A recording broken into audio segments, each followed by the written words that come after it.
Praise the Lord. ஆண்டவராகிய இயேசுவின் நாமத்தில் உங்களை யாவரையும் அன்போடு கூட வாழ்த்துகிறோம். கடந்த நாளில் நாம் எல்லாரும் ஜெபித்தோம். நீங்கள் எல்லாரும் ஜெபம் பண்ணுங்க. உங்களால் முடிந்த அளவுக்கு நீங்கள் உதவி செய்தீர்கள். உங்கள் யாவருக்கும் அன்பின் வாழ்த்துக்களை தெரிவித்துக் கொள்கிறேன். அந்த இடத்தை வாங்குவதற்கு கர்த்தர் கிருபை கொடுத்தார்.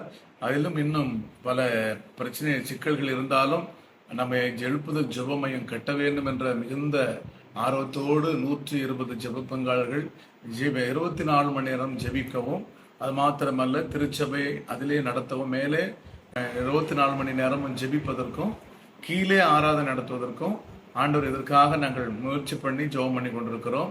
கர்த்தருடைய பிள்ளைகள் இதற்காக ஊக்கமாக ஜெபம் பண்ணுங்கள். நம்முடைய ஊழியம் ஒரு குறிப்பிட்ட மக்களுக்கு மாத்திரமல்ல, உலக அளவிலே அநேக தேவ பிள்ளைகளுக்கு நம்முடைய ஊழியங்கள் ஆசீர்வாதமாக இருக்கிறது. பாடல் மூலமாக, ஆராதனை மூலமாக, செய்தியின் மூலமாக எப்படியாகிலும் தேசத்தில் ஒரு பெரிய எழுப்புதல் வர வேண்டும் என்ற தாகத்தோடு தான் இந்த காரியங்கள், இந்த பதிவை நான் உங்களுக்கு வெளியிடுகிறோம்.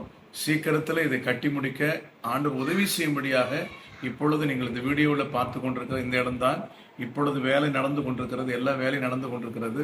ஆனால் எல்லாம் தீவிரமாக நடப்பதற்கு உங்களுடைய ஊக்கமான ஜெபங்களும் உங்களுடைய உற்சாகமான காணிக்கையினாலும் எங்கள் கர்த்தருடைய ராஜ்யத்தை கட்டுவதற்கு நீங்கள் உதவி செய்யும்படியே உங்கள் அன்போடு கூட அழைக்கிறோம். இப்பொழுதும் சொல்லுகிறேன், கட்டாயம் அல்ல, வசனமயம் அல்ல, கர்த்தர் உங்கள் உள்ளத்தில் ஏவினால் நீங்கள் செய்யலாம். இதோ இந்த நம்முடைய பேங்க்குடைய ட்ரஸ்டுடைய டீட்டெயில்ஸ் இருக்கிறது, வீடியோவில் பார்க்குங்கள். அது மாத்திரமல்ல, QR கோடு இருக்கிறது, அதையும் அதில் நீங்கள் ஸ்கேன் பண்ணி நீங்கள் செய்யலாம். ஆண்டவர் உங்களை ஆசீர்வதிப்பார். மீண்டும் கர்த்தருடைய வருகை தாமதம் மீண்டும் சந்திப்போம். God bless you. ஆமென்.